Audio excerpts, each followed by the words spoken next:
Hello guys, અમે ઊંઝાથી નીકળ્યા બાદ અમે આવી ગયા છીએ સુરત ગામથી આગળ જઈશું. ત્યારબાદ અમે સિંહ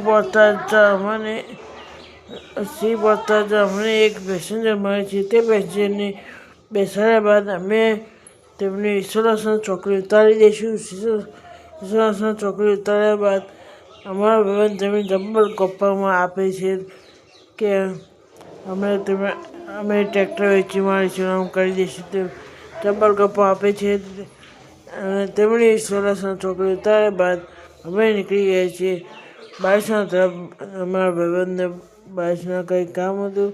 બારિશના કામ પૂરું થઈ ગયા બાદ અમે આવી ગયા છીએ હમણાં ગામે આવી ગયા છીએ. હવે મને ઉતારી અમારો ભાઈબંધ નીકળી જશે. અમારો ભાઈબંધ મને ઉતારીને તેના ઘરે જશે અને હું પણ ઘરે આવી ગયો છું. તમે જોઈ છું.